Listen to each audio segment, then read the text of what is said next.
আল্লাহ তাআলা বলতেছেন, রে বান্দা, তোমাদের জন্য আমি আসমান বানাইলাম, তোমাদের জন্য আমি মাওলা জমিনটা বানাইলাম, তোমাদের জন্য আমি আল্লাহ তারকা বানাইলাম, তোমাদের জন্য আমি চন্দ্র বানাইলাম, তোমাদের জন্য আমি তরুলতা গাছপালা সব কিছুকে বানাইলাম রে বান্দা।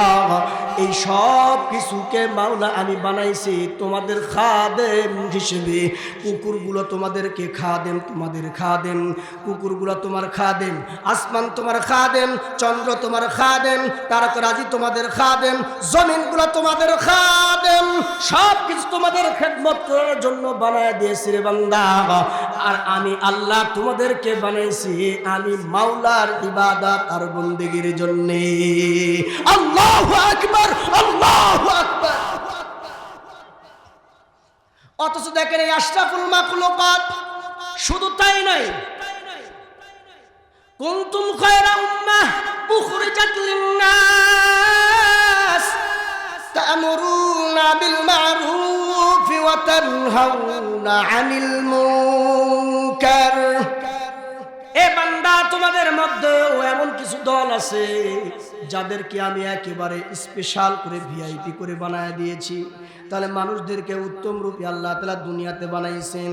আল্লাহ তাআলা বলেন, লাকাদ খালাকনাল ইনসানা ফি আহসানি তাকওয়িম।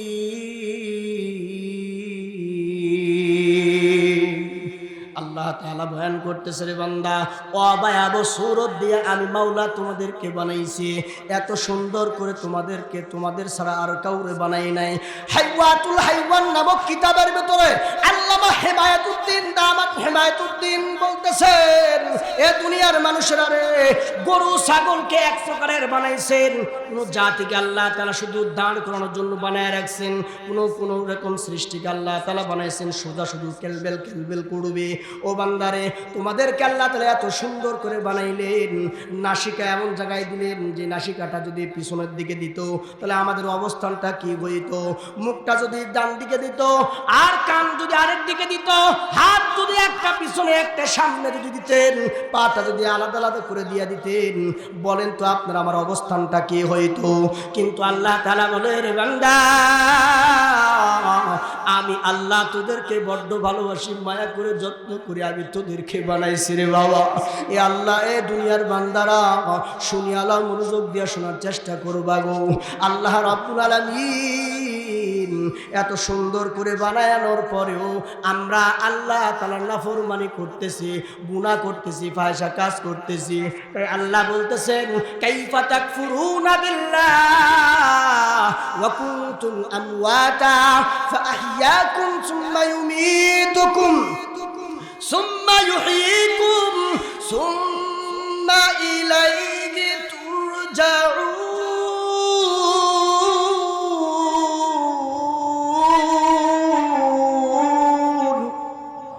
আল্লাহ তাআলা বলতেছেন, কাইফা তাকফুরুনা বিল্লাহ, মহান আল্লাহ তাআলা ক্ষমতাধর রব, তুমি তার কেমনে কুফরি করবা, আমল কেন করবা না, নামাজ কেন পড়বা না, জিকির কেন করবা না, শুকরিয়া কেন করবা না, পর্দা কেন করবা না, সুদ ঘুষ থেকে কেন বিরত থাকবা না, এতিমের মাল কেন ছেড়ে দিবা না, ও বন্ধুরা আমার, মাদ্রাসা মসজিদের মালগুলা কেন ছেড়ে দিবা না, দান সদকা কেন করবা না। আমি আল্লাহ তাআলা কি তোমাদেরকে দুইটা চক্ষু দান করি নাই? আমি আল্লাহ কি তোমাদেরকে দুইটা হাত দান করি নাই? আমি আল্লাহ কি তোমাদেরকে এরকম হৃৎপিণ্ড দান করি নাই? আমি আল্লাহ তাআলা কি তোমাদেরকে কথা বলার জন্য জবান দান করি নাই? আমি আল্লাহ তাআলা কি তোমাদেরকে দুটো পা দান করি নাই? আমি আল্লাহ তাআলার কোন কোন নিয়ামতগুলো তোমরা বান্দা অস্বীকার করবা? ফাবি আইয়ি আলাই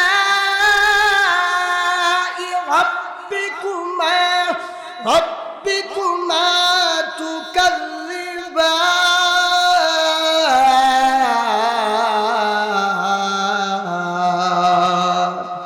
এ বাবা, আল্লাহ আল্লাহ তাআলা বলতেছে রে বান্দা কোন কোন নিয়ামতের তোমরা শুকরিয়া, কোন কোন নিয়ামতের বেশুকরিয়া করবা, শুকরিয়া কেন করবা না? আমি এত নাজ আর নিয়ামতগুলো দিয়া তোমাদেরকে ভরপুর করে রাখলাম, আর এই নাজ নিয়ামত পাওয়ার পর বান্দা তোমরা না শুকরিয়া করো। তাই আমি আল্লাহ তাআলা তোমাদেরকে সাবধান করে বলে সাবধান করিয়া দেই, সাবধান করিয়া দেই, সাবধান করিয়া দেই। উলাইকা কাল আনআম বাল হুম আদাল উলাইকা হুমুল গাফিলুন।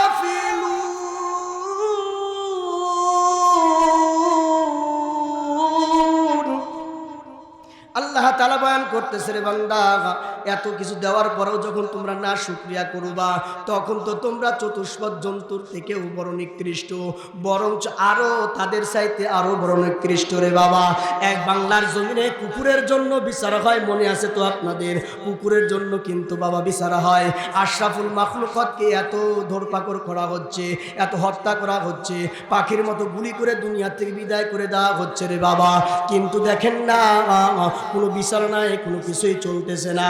আজকে দুনিয়ার জমিন থেকে যদি এইভাবে চলতে থাকে, আজকে হাদি ভাইকে হত্যা করা হয়েছে, আজকে শাপলা চত্বরের মানুষদেরকে হত্যা করা হয়েছে, আজকে পিডিআর ক্যাম্পগুলোকে হত্যা করা হয়েছে, আজকে প্রশাসন বাহিনীদেরকে হেনস্থ করা হচ্ছে, আজকে আলেম ওলামাদেরকে হেনস্থ করা হচ্ছে, আজকে সাধারণ জনগণের কোনো নিরাপত্তা নাই। এই যে রংপুরের কয়েকদিন আগের ঘটনা রে বাবা, একজন নওজোয়ান যুবক, সর্বোচ্চ বয়স হয়তো বা 17 বছর হবে, আমি আপনারা মিডিয়ার ভিতরে দেখেছেন রে বাবা, 17 বছর একজন নওজোয়ান যুবক রংপুরের লাইনে হবে বা এইদিকে কোনো জায়গায় হবে, অটো রিক্সা লইয়া যখন ভাড়াটা মারতেছিলেন, এক পর্যায়ে কিছু দুর্বৃত্তরা তাকে এরকমভাবে ধরে নিয়ে যাইয়া তাকে এমন পিটুনি দিয়েছে রে বাবা, তার বাঁচার একেবারে কায়দা উপায় আছে কিনা আল্লাহ পাক ভালো জানে। অটোটা নিয়ে চলে গেছে রে বাবা। এই যে বেসুদূরের ঘটনা বলতেছি না, এই যে আপনাদের গাঁওপাড়ার যে ঢালাম বাজার, এখানে একজন নওজোয়ান যুবক, আমারই ছাত্র, এই বয়স হবে সর্বোচ্চ 16 থেকে 18 বছরের বয়সের নওজোয়ান যুবক, সে অটো রিক্সা নিয়ে অটো ভাড়া মারতেছিল রে বাবা। দুর্বৃত্তরা এক পর্যায়ে তাকে ধরে নিয়ে যাইয়া অটোটাও কেড়ে নিয়েছে, এমন পিটুনি দিয়েছে, পিটুনির অবস্থায় কেমন জানি জ্ঞান হারানো অবস্থায়, কিন্তু আল্লাহর শুকর এখনো পর্যন্ত বেঁচে আছে।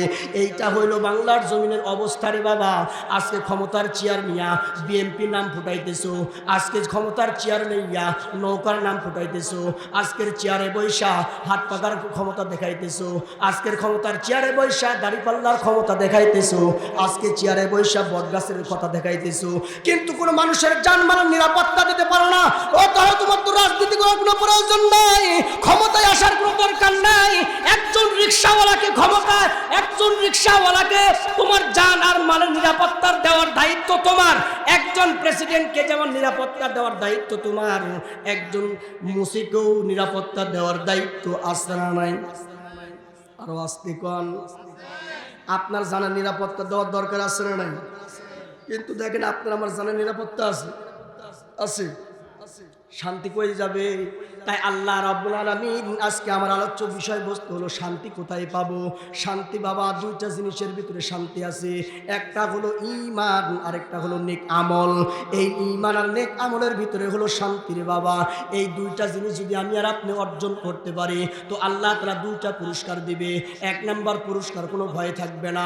2 নাম্বার পুরস্কার, কোনো চিন্তা থাকবে না, কোনো পেরেশানি থাকবে না। দেখেন না সালমান ফারসি রাদিয়াল্লাহু তাআলা আনহু, সালমান ফারসি রাদিয়াল্লাহু তাআলা, আল্লাহর সাথে কোনো শরীকানা নাই। আল্লাহ এক অদ্বিতীয়, আল্লাহ খালেক, আল্লাহ মালিক, আল্লাহ রাজ্জাক, আল্লাহ হায়াতদাতা, আল্লাহ মউদ্দাতা। আল্লাহ এরকম আপনাকে সুস্থতা দিনেওয়ালা মালিক হলেন আল্লাহ, আপনাকে আমাকে সুস্থতা রাখার জন্য মালিক হলেন মহান আল্লাহ। আল্লাহ কাউকে ছেলে দান করেন, কাউকে মেয়ে দান করেন, আবার কাউকে কোনো সন্তানই দেন না, আবার কাউকে শুধু ছেলে দিয়া ভরপুর করে দেন, আবার কাউকে শুধু মেয়ে দিয়ে ভরপুর করে দেন। এই ক্ষমতা মহান আল্লাহ রাব্বুল আলামিনের। তকদিরের ফয়সালা মহান আল্লাহ তাআলা করেন। আরশে আজিমের মালিক হলেন আল্লাহ, কিয়ামত দিবসের মালিক হলেন আল্লাহ। আমানতু বিল্লাহি ওয়া মালাইকাতিহি ওয়া কুতুবিহি ওয়া রুসুলিহি ওয়াল ইয়াউমিল আখির ওয়াল কদরি খায়রিহি ওয়া শাররিহি মিনাল্লাহি তাআলা ওয়াল বা'সি বা'দাল মাউত। এ বাবারে, আপনাদের মূল্যবান সময়কে আমি আর বিনষ্ট করব না। আমি আমার আলোচনার ভিতরে ঢুকে পড়তেছি রে বাবা, মনোযোগ দিয়ে শোনার চেষ্টা করবা রে বাবা। ও পর্দার অন্তরের সেই অন্তরালের আম্মা জানেরা, মনোযোগ দিয়ে শোনার চেষ্টা করবা। সালমান ফারসি রাদিয়াল্লাহু তাআলা আনহু, মনে আছে তো? সালমান ফারসি রাদিয়াল্লাহু তাআলা আনহু পণ্ডিতদের কাছে যাইয়া বলে, আমি রবকে পেতে চাই, ইলাহকে পেতে চাই, খালেককে পেতে চাই, মালিককে পেতে চাই, রব্বে কারিমকে পেতে চাই, আরশে মালিকের রবকে পেতে চাই, সূর্যের মালিককে পেতে চাই, জমিনের মালিককে পেতে চাই, আমি বান্দার মালিককে পেতে চাই। পণ্ডিত তখন বলতেছেন, তুমি প্রত্যেকদিন আমার কাছে আসবা। পণ্ডিত তাকে আল্লাহ রাব্বুল আলামিনের সব কিছু নিদর্শনগুলি তাকে বলে দিতেছেন। সে এরকম ভাবে শিখতেই আছেন, শিখতেই আছেন, শিখতেই আছেন। এক পর্যায়ে দিন চলে যায়, মাস চলে যায়, বছর চলে যায়। ওই পণ্ডিত একদিন দুনিয়া থেকে বিদায় লওয়ার লগ্নে সালমান ফারসি খবর পাইলেন যে তার পীর সাহেব হুজুর দুনিয়া থেকে বিদায় নেবে। এমত অবস্থায় চলে গেলেন পণ্ডিতের কাছে, যাইয়া বলতেছেন, হুজুর আপনি তো বিদায় নিয়ে চলে যাবেন, আমি সালমানের কি গতি হবে? আমি কোথায় যাইয়া আল্লাহ তাআলারে পাইব? কোথায় গেলে আমি আমার রবকে খুঁজে পাইব? আমি আমার রবের দেখা পেতে চাই। পণ্ডিত তখন বলতেছে, যা যা যা, অমন এক জায়গায় একটা পণ্ডিত আছে রে, তার কাছে যাইবি। তাওরাতের পণ্ডিত আছে, ইনজিলের পণ্ডিত আছে, জাবুরের পণ্ডিত আছে, আমার কথা বলবি, তোকে সাদরে গ্রহণ করে নিবে। ও বন্ধুরা, আমারও বাবাজিরা, নওজোয়ান যুবক, সালমান ফারসি ইতিহাসে লিখতেছেন, সালমান ফারসি চলে গেলেন সেই পণ্ডিতের কাছে। এক পর্যায়ে দেখা যায় ওই পণ্ডিত দুনিয়া থেকে বিদায় নিয়ে চলে যাচ্ছেন মুমূর্ষ অবস্থায়। যেমন আমাদের বর্তমান বাংলার জমিনে ভূমিতে ইঞ্চি ইঞ্চি মাটিকে রক্ষা করার জন্য প্রাণপণ চেষ্টা করছে বেগম জিয়া, বেগম খালেদা জিয়া। মুমূর্ষ অবস্থায় এখনো পর্যন্ত চিকিৎসাধীন আছে রে বাবা আমাদের বাংলার জমিনে। ও বন্ধুরা আমার, আমাদের বাংলার জমিনে পূর্বপুরুষরা কত ত্যাগ আর কত তিতিক্ষা করে বাংলার জমিনকে এখনো পর্যন্ত টিকিয়ে রাখছে।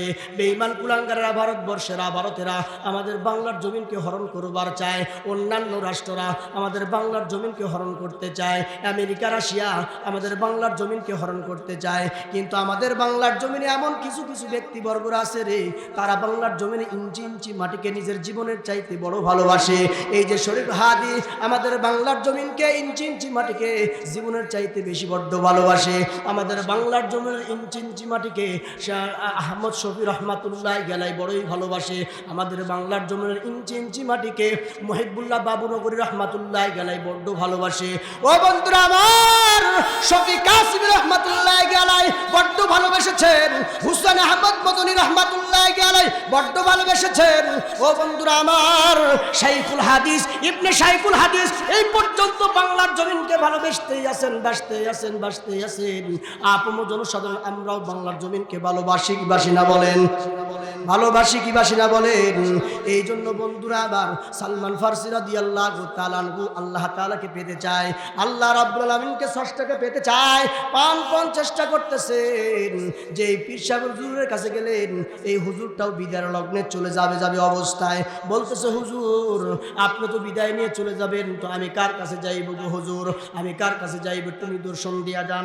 বলতেছে, দেখো আমার জানা মতে, আমার গবেষণা মতে বর্তমান জামানায়, বর্তমান সময়ে এমন কোনো মানুষ নাই যে তোমাকে সঠিক পথ দেখাইতে পারে, সিরাতে মুস্তাকিমের রাস্তা তোমারে দেখাইতে পারে রে গোলাম। কিন্তু তোমাকে একজন ব্যক্তির সুসংবাদ আমি তোমাকে দিতে পারি। সে হলো আহমদ, সে হলো মুহাম্মদ, সে হলো মুহাম্মদ আহমদ, সে হলো ইয়া মুজাম্মিল, সে হলো বেশির। ও সালমান ফারসি রে, এমন একজন ব্যক্তি তুই যদি পাস রে, তার জন্মগ্রহণ করবে মক্কায়, মরুভূমি এলাকায়, মক্কা নগরীতে জন্মগ্রহণ করবে। তার নাম হবে আহমদ মুহাম্মদ, তার আব্বার নাম হবে আব্দুল্লাহ, তার দাদার নাম হবে আব্দুল মুত্তালিব। তুই যদি এমন একজন ব্যক্তিরে পাস, সে মক্কা নগরীতে থাকতে দিবে না, মক্কা নগরীতে থাকতে পারবে না। জন্মভূমির মানুষগুলোকে তার উপরে বুলডোজার চালাইবে, নির্যাতন নিপীড়ন, রক্ত খনন করবে। সে হিজরত করিয়া মদিনা মুনব্বরা যাইবে, যে মদিনা মুনব্বরার নাম হবে ইয়াসরিব। ওই ইয়াসরিব দেশে যাইবে, ইয়াসরিবে যাওয়ার পরে ইয়াসরিব নামটা পরিবর্তন কইরা মদিনা মুনাওয়ারা নামটা তিনি দিবেন। ওই জায়গা তুই মসজিদে নববী নামক একটা মসজিদ হবে রে, তার কাছে যাইয়া তুই বাইআত গ্রহণ করে নিবি, তুই নির্দ্বিধায় তাকে এরকম ভাবে গ্রহণ করে নিবি। সালমান ফারসি রাদিয়াল্লাহু তাআলা অনেক বড় বুদ্ধিমান ব্যক্তি ছিল রে বাবা, অনেক বড় বুদ্ধিমান ব্যক্তি ছিল। সে বলতেছে হুজুর এরকম ব্যক্তি তো আরো অনেকে হতে পারে, আমাদের বিশ্বনবী রাহমাতুল্লাহ আলাইহির নামে এরকম ভাবে অনেক মানুষ নবী দাবি করছে, এরকম আছে না নাই? আরো জোরে বলেন না আছে না নাই? তো সালমান ফারসি রাদিয়াল্লাহু তাআলা আনহু শান্তির খোঁজ করার জন্য বলতেছেন ও হুজুর বলিয়া দেন কি চিহ্ন দ্বারা আমি তাকে চিনতে পারবো? বলতেছে এমন কয়েকটা চিহ্ন থাকবে, এই চিহ্নগুলো তুই দেখা তুই বুঝে নিবি এটা হলো আসল নবী, সত্য নবী, আখিরি জামানার পয়গম্বর মুহাম্মাদুর রাসূলুল্লাহ। আল্লাহু আকবার, আল্লাহু আকবার। সালমান ফারসি রাদিয়াল্লাহু তাআলা খোঁজ করতে করতে বিশ্ব নবীর কাছে হাজির হয়ে গেছেন। লম্বা বড় ইতিহাস আমি সংক্ষিপ্ত করতেছি রে বাবা। আল্লাহ রাসূলের দরবারে এসে গেছেন, অনেক জায়গায় গোলাম হয়েছেন, মার খেয়েছেন, পিটন খেয়েছেন, সবকিছু খেয়েছেন, না খেয়ে থাকছেন, রক্তাক্ত হয়েছে। এত অবস্থার পরও সালমান ফারসি রাদিয়াল্লাহু তাআলা মক্কা নগরী এসো, মক্কা নগরী হইয়া মক্কাতে আইসা দেখে মুহাম্মদ নাই। এ বাবা সালমান ফারসির চোখে কেমন জ্বলে, কেমন ভাবে যেন টপ টপ করে পানি পড়তেছে, আর মনে মনে ডাকতেছে মালিক আসলাম শান্তির জন্য, হিদায়াতের জন্য আসলাম, প্রাণ তাজুনোর জন্য আসলাম। কত মানুষ কোথায় যায়, কেউ বা শান্তি পাওয়ার জন্য চেয়ারের দিকে দৌড়ায়, কেউ বা শান্তি পাওয়ার জন্য মেয়ের দিকে দৌড়ায়, কেউ বা শান্তি পাওয়ার জন্য মদরের বোতল দিয়া দৌড়ায়, কেউ বা শান্তি পাওয়ার জন্য সুদের খাতায় নাম লেখায়, কেউ বা শান্তি পাওয়ার জন্য ঘুষের খাতার নাম লেখায়, কেউ বা শান্তি পাওয়ার জন্য 10 তলা 20 তলা বিল্ডিং বানায়। মাওলা রে আমি এমন একজন গোলাম রাজপ্রাসাদ ছেড়ে দিয়েছি গো আল্লাহ। আমার আব্বাজান প্রেসিডেন্ট, তাও আব্বাজান রে ছেড়ে দিয়েছি, আম্মাজান রে ছেড়ে দিয়েছি, বাল বাচ্চাকে ছেড়ে দিয়েছি, সব কিছুকে ছেড়ে দিয়েছি, আমার দেশকে ছেড়ে দিয়েছি গো আল্লাহ। মক্কাতে আসলাম সে আহম্মদ মুহাম্মদ তোমার দোস্তকে খোঁজার জন্যে, কিন্তু আমি পাইলাম না গো আল্লাহ। কই যা পাইব? মানুষকে জিজ্ঞাসা করলাম, বলে উনি তো এখানে না, ইয়াসরিব মদিনার দিকে চলে গিয়েছে, তুমি সেখানে চলে যাও। সালমান ফারসি রাদিয়াল্লাহু তাআলা মদিনায় চলে গেলেন, একজন ইহুদির বাড়িতে গোলাম হইয়া গেলেন রে বাবা। অথচ একজন ক্ষমতাসীন, সে যদি চোখের ইশারা মারত কিন্তু সব কিছু তছনছ হয়ে যায় তো রে বাবা। পরিচয় কিন্তু দেয় না, আমি অমুক প্রেসিডেন্টের সন্তান, পরিচয় দেয় না। কিন্তু দেখেন না বাবা, আমাদের দুনিয়ার জমিনে সামান্য ক্ষমতা পাইছে না, কি হয়ে গেছে। সালমান ফারসি কয় ও মুহাম্মদ নামক একজন গোলাম আছে রে, আল্লাহর পেয়ারা বান্দা আছে, তার সঙ্গে সাক্ষাৎ করতে চায়। মুহাম্মাদুর রাসূলুল্লাহকে খুঁজে খুঁজে যখন পায় না, ওই সালমান ফারসি এ বাবা একজন ইহুদির বাড়িতে কাজ করত। ইহুদি সালমান রে লইয়া খেজুরের বাগানের দিকে চলে গেল। খেজুরের বাগানে যাইয়া সালমান ফারসিকে গাছের মাথায় উঠাইয়া দিলেন যে যা সালমান, খেজুর গাছগুলা পরিষ্কার করবি আর খেজুরগুলো নিচে নামায়া আনবে। পাকনা পাকনা খেজুরগুলি নিচে নামানোর জন্য প্রস্তুত হয়ে গেল সালমান ফারসি গাছের মাথায়, আর নিচে তার মুনিব দাঁড়িয়ে আছেন এক ইহুদি আরেকজনের সঙ্গে গল্প গুজব করতেছে আর বলতেছে মুহাম্মদ নামক একজন ব্যক্তি মদিনার ভিতরে ঢুকছে, সে আয়েশা এক আল্লাহর দিকে দাওয়াত দেয়, সে নাকি নবী, আর আল্লাহ তাকে খাওয়া দেয়, পান করায়, সব কিছু করায়, তার দেখভাল করে। সে নাকি বলছে আল্লাহ ছাড়া কোনো ইলাহ নাই, মূর্তি পূজা করা যাবে না, সব কিছু বলতেছে। আমাদের বাপ সন্তানের থেকে আলাদা করে দিতে চায়, আবার সন্তান সব বাপের কাছ থেকে আলাদা করে দিতে চায়।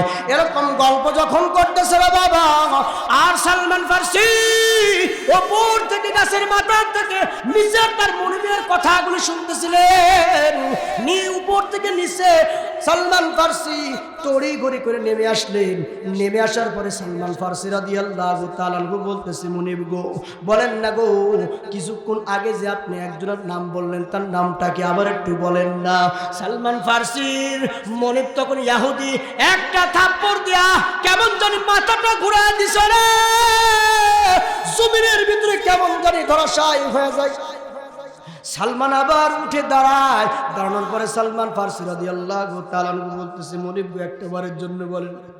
যখন নাসর বান্দা ছাড়ে না, সালমান ফার্সি রাদিয়াল্লাহু তাআলা আনহু এমন এমন অবস্থায় তারপরে আবার বলতেছে, বলেন না গো মুহাম্মদ উনি কোথায় থাকে, কোথায় কি অবস্থান, তার খোঁজটা আমারে দেন। বলতেছে, মোহাম্মদ রে দিয়া তুই কি করবি? কয় এমনি একটু দেখতে চাইছিলাম, সে দেখতে কেমন? ও বন্ধুরা আমার, ও বাবাজিরা রে, সালমান ফার্সি রাদিয়াল্লাহু তাআলা আনহু এক পর্যায়ে মুহাম্মদুর রাসূলুল্লাহর কাছে চলিয়া গেলেন। চলিয়া যাওয়ার পরে আল্লাহ রসুলের কাছে যা গেলেন, মসজিদে নববীতে বিশ্বনবী রাহমাতুল লিল আলামিন বসা অবস্থায় আছে।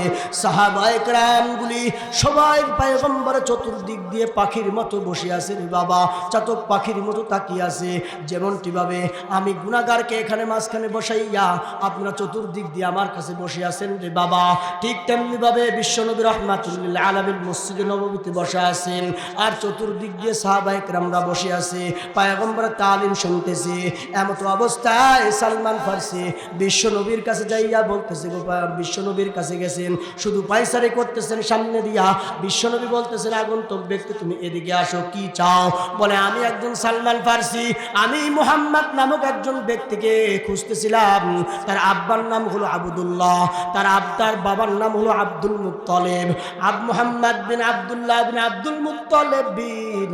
ও বন্ধুরা আমার, আপনার মুহাম্মদুর রাসূলুল্লাহ তখন বলতেছে, রে সালমান, সে আর কেউ নয়, সে হলো আমি মুহাম্মদুর রাসূলুল্লাহ সাল্লাল্লাহু আলাইহি ওয়াসাল্লাম। রে বাবা, সালমান ফার্সিকে যখন এই কথাটা বলল, তো সালমান ফার্সি তখন নিজের পকেট থেকে কিছু হাদিয়া বাহির করলো, বিশ্ব নবীকে হাদিয়া দিলেন।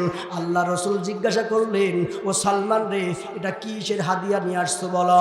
সালমান ফার্সি বলতেছেন, হুজুর, আমি এই হাদিয়াটা আপনার জন্য নিয়ে আসছি। আল্লাহ রসুল জিজ্ঞাসা করে, রে সালমান, বলো বলো বলো বলো, এই হাদিয়াটা কি হাদিয়া বলো? সালমান ফার্সি কয়, হুজুর গো, এটা সৎকার মাল নিয়ে আসছি। আল্লাহ রসুল কয়, এ সালমান রে, এই সৎকার মাল আমি বিশ্ব নবীর জন্য খাওয়া হালাল না, তুমি হাদিয়াটা ফিরে নিয়ে চলে যাও। এটা 1 নাম্বার ছিল, পরীক্ষার 1 নাম্বার কারণ। সালমান ফার্সি চলে গেলেন। পরীক্ষা আরো বাকি আছে। পরীক্ষা কি আরো বাকি আছে, আরো কয়েকটি পরীক্ষা সালমান করবে, তাই রাস্তা দিয়ে যাইতেছেন আর মনে মনে ভাবতেছেন, একটা পরীক্ষা তো পাশ করে গেল, আরো কয়েকটি পরীক্ষা আছে রে, এই পরীক্ষাগুলি আমি এখন আবার পরের দিন আমি আইসা আবার করব। এই মনস্থ করিয়া যখন আইগে আসলেন রে বাবা, এই পরীক্ষাগুলি যখন বিশ্বনবীকে করবে, শুনতে রাজি আছেন? কে কে রাজি আছেন? লিল্লাহি তাকবীর, নারায়ে তাকবীর, লিল্লাহি তাকবীর। এই পরীক্ষাগুলো কি কি, এটা সব কিছু পায় টু পায় আপনাদেরকে আমি বলে দেবো ইনশাআল্লাহ। কিন্তু এখানে একটা কিন্তু হলো, এটা যে কিছু না দিলে কিছু পাওয়া যায়। বড় না, কিছু না দিলে কিছু পাওয়া যায়, কিছু দিতে হয় আর কিছু নিতে হয়। যেমন আল্লাহ তাআলা কিছু দিয়েছেন আর কিছু নিচ্ছেন। আল্লাহ কি দিয়েছেন সেটা আগে শুনি, তারপরে আপনারা কি দিবেন তারপরে শুনবেন। আল্লাহ কয়, বান্দা, আমি তোকে জানমাল দিয়ে দুনিয়াতে পাঠাই দিছি, আমি এখন তোদেরকে জান্নাতুল ফেরদাউস দিয়া দিব, চিরজীবনের মতো দিয়া দিব, কোনোদিন নেব না। এই জান্নাতুল ফেরদাউস পেতে চান না? তাই আল্লাহ বলতেছেন যে তোরা যদি জান্নাতুল ফেরদাউস নিতে চাও, তাহলে 2টা জিনিস আমারে দাও। কি জিনিস? 1 নাম্বার, তোদেরকে জান যে আমি দিছি, জানটা আমার রাস্তায় ব্যয় করবি। আর 2 নাম্বার, আমি যে সম্পদগুলা, অট্টালিকা, টাকা পয়সা, ধন দৌলত যেগুলো দিছি, এগুলো আমার জন্য কিছু ব্যয় করবো। তাহলে আমি আল্লাহ তাআলা তোমাদেরকে জান্নাতুল ফেরদাউসের মেহমান বানাবো। তাহলে মহান আল্লাহ যদি দিয়া নিতে চায়, তাহলে আমি আপনাদেরকে বলে অবশ্যই দিব, কিছু কিছু না দিলে হয়নি। এই কথা কর না, কিছু না দিলে হয়? তাহলে কিছু দিবেন না আমারে? এই কথা কর না, দিবেন? কে কে দিতে রাজি আছেন? দেখি কে কে দিতে রাজি আছেন? নারে তাকবীর, লিল্লাহি তাকবীর। জিন্দাবাদ। মুআজ্জাজ হাজিরিন, আপনাদের অনুদান নিয়ে, আপনাদের সহযোগিতা নিয়ে, আপনাদের শ্রম দিয়ে, আপনাদের মেধা দিয়ে, আপনাদের